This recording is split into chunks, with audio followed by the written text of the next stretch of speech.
E agora, fique por dentro dos assuntos ligados ao direito imobiliário com o colaborador da Rádio Justiça, Dr. Quênio de Souza Pereira. Os municípios agiam de forma errada ao imporem previamente o valor venal dos imóveis para que os compradores pagassem o ITBI, que é cobrado com base numa alíquota que cada cidade tem liberdade de estipular. A primeira turma do Superior Tribunal de Justiça, ao decidir um recurso especial no dia 27 de abril, firmou novas teses, pois o julgamento se deu em decorrência do incidente de resolução de demandas repetitivas. Assim, todos os municípios brasileiros devem aceitar como verídica a declaração do comprador quanto ao valor que ele pagou ao vendedor, tendo tal declaração a presunção da boa-fé para que emitido o imposto de transmissão de bens imóveis. Dessa forma, não mais prevalece então a tabela da avaliação prévia que o município utilizava para determinar o valor de imóvel. Essa importante decisão gerará diversos reflexos no setor imobiliário e, para explicá-los, vamos conversar agora com o advogado Quênio de Souza Pereira, conselheiro da Câmara do Mercado Imobiliário de Minas Gerais e do Secov de Minas Gerais, tendo presidido por 12 anos a Comissão de Direito Imobiliário da OAB Mineira. Doutor Quênio, seja bem-vindo, bom dia. Bom dia, Sérgio. Bom dia, ouvinte da Rádio Justiça. Doutor Quênio, afinal, conte para o nosso ouvinte o que é o ITBI e quando o pagamento deste imposto é devido. O ITBI é o Imposto de Transmissão de Bens Imóveis. Então, o comprador ele paga para o município, de acordo com a tabela estipulada pelo município, que pode variar de 2% a 4%, e esse imposto ele é exigido para que seja feita a transmissão da propriedade. Então, todo comprador, ao adquirir o imóvel, ele comparece no município e solicita a emissão dessa guia para que o cartório faça a transmissão da propriedade, sendo que o pagamento é obrigatório. E a base do ITBI é o valor venal do imóvel. Então, ou seja, quando o comprador ele faz o pagamento, aquele valor ele declara para o município e, em cima desse valor, a prefeitura emite a guia para ser paga de imediato.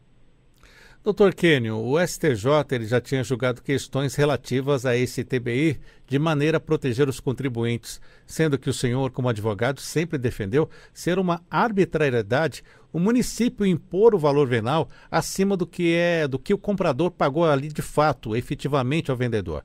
Por qual razão essa nova decisão da primeira sessão é tão importante para a justiça brasileira? Eu fico muito feliz, como colunista da Rádio Justiça há muitos anos, que essa tese que nós já colocamos na rádio algumas vezes foi vitoriosa, ou seja, que cabe ao município entender como de boa-fé da credibilidade a declaração do comprador. O que acontece é que a grande importância da decisão, como se colocou na introdução da matéria, é que houve um julgamento de recurso repetitivo. O que quer dizer isso? O STJ ele unifica o entendimento jurisprudencial. E o STJ, na área pública, na área tributária, é composto de duas turmas, primeira e segunda turma. Então, a importância agora é que houve a união dessas duas turmas, no caso com 10 ministros do STJ, e nessa primeira sessão foi unificado o entendimento de maneira que os municípios não podem mais impor aquela tabela prévia de avaliação unilateral. Então, na prática, os mais de 5.500 municípios do Brasil devem seguir obrigatoriamente a orientação do STJ baseado nesse julgamento nessa sessão. Então, todos os tribunais do Brasil vão seguir essa orientação e vai inibir, logicamente, o abuso que acontecia rotineiramente em alguns municípios em relação a algumas avaliações. Quero frisar que tem municípios que são muito sérios, fazem avaliação dentro de uma realidade, só que essa avaliação ela é genérica, é uma avaliação de forma coletiva e não levando em consideração as particularidades de cada imóvel. Então, havia, sim, situações em que a avaliação, às vezes, chegava a 50%, 70% do preço que foi comprado e que acarretava um ônus muito pesado para o comprador. Então, essa decisão ela é de grande interesse nacional, porque vai evitar que os compradores sejam penalizados ou onerados em excesso com o pagamento do ITBI, tendo visto que vai prevalecer como de boa-fé, como de credibilidade, o valor que foi declarado pelo comprador. Doutor Kênio, o Código Tributário, ou melhor, o Código Tributário Nacional, ele determina que o valor venal é a base, então, para a cobrança do IPTU e do ITBI. Com o julgamento, foi definido que o valor venal do IPTU pode ser diferente, então, do valor venal do ITBI? É realmente uma das grandes novidades dessa decisão é o esclarecimento em relação a esse tipo de avaliação.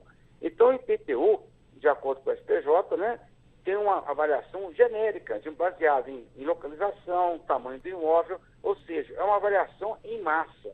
E ela é de ofício e é determinada, né, pelo município por meio de um mapa de valores que é aprovado pela Câmara Municipal. Então, o ITBI tem uma avaliação, repito, genérica.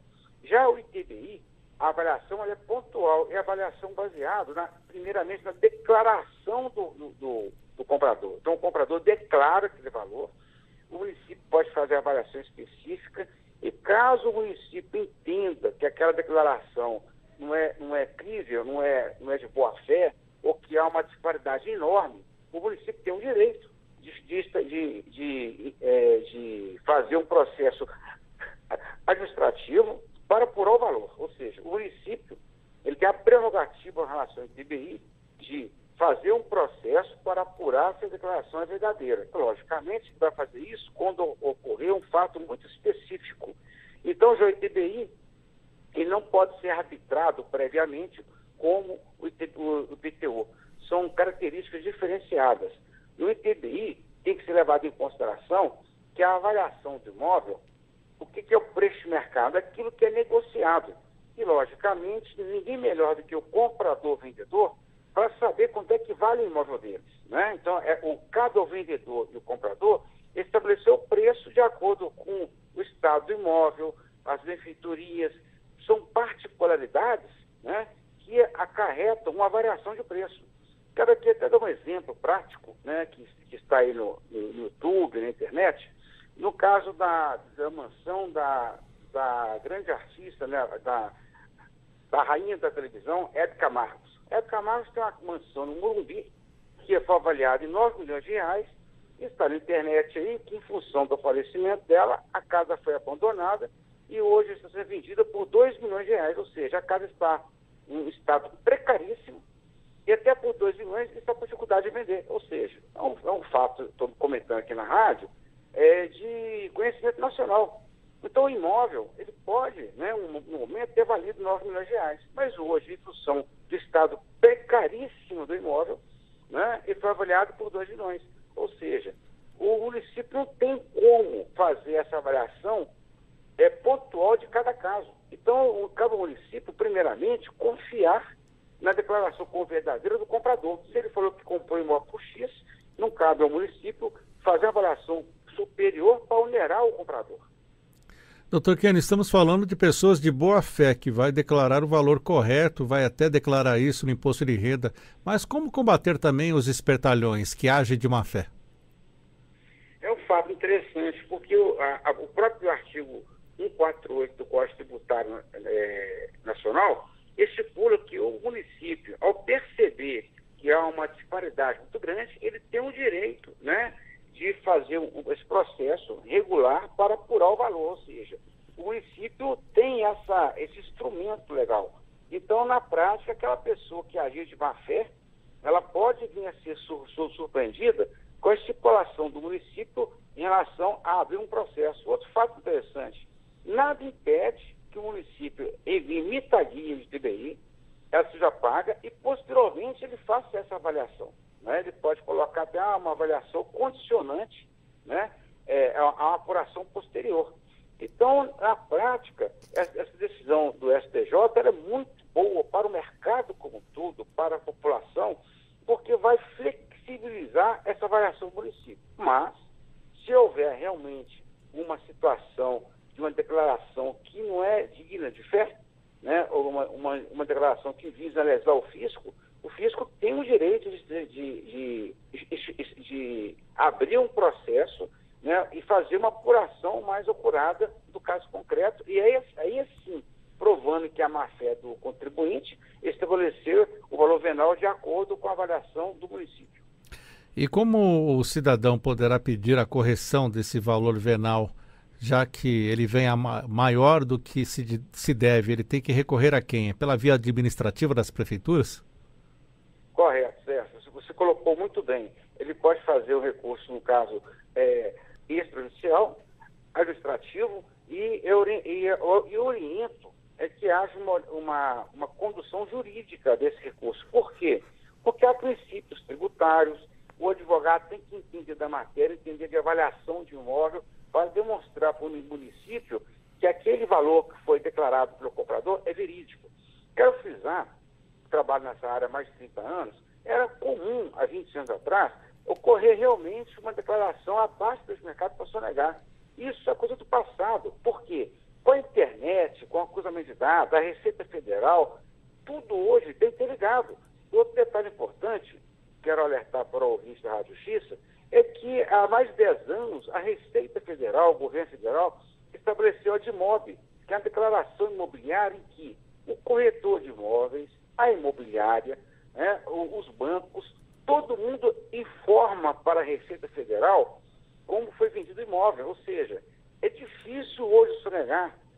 Os bancos hoje estão todos interligados à Receita Federal. Nós, quando declaramos o imposto de renda, o fisco já tem os dados em relação à nossa conta bancária. A verdade é que o sigilo bancário perante o fisco, isso não existe. O fisco tem acesso a tudo. Então, a sonegação hoje é quase que impossível. Por isso que eu quero frisar que há muitos anos eu defendo essa tese de que o fisco tem que confiar na declaração do comprador, porque o comprador ele tem o dinheiro já declarado no imposto de renda, e ele não vai colocar o valor abaixo da realidade, porque ele vai atrair para si, no futuro, quando ele vender imóvel, o pagamento de lucro imobiliário. Só para explicar melhor. Se ele comprou imóvel por R$1 milhão, pagou R$1 milhão, mas ele declarou perante o fisco, perante a escritura pública, o cartório, R$600, no dia que ele vender esse imóvel no futuro, vamos imaginar por R$1,5 milhão, ele vai ter um lucro imobiliário em cima de R$400 mil que ele sonegou. Ele vai pagar R$60 mil para a Receita Federal, os 15%, em cima dos R$400 mil que ele sonegou, além dos R$500 mil que ele teve de lucro imobiliário. Ou seja, ele vai ter um prejuízo para a Receita Federal de R$60 mil, baseado nos 15% sobre os R$400 mil que ele deixou de declarar na compra. Então, o que eu quero frisar é que geralmente ninguém sonega mais. Por isso que torna-se inócua essa postura do fisco em achar de antemão que as pessoas agem de má fé. Isso que o STJ colocou de maneira muito clara.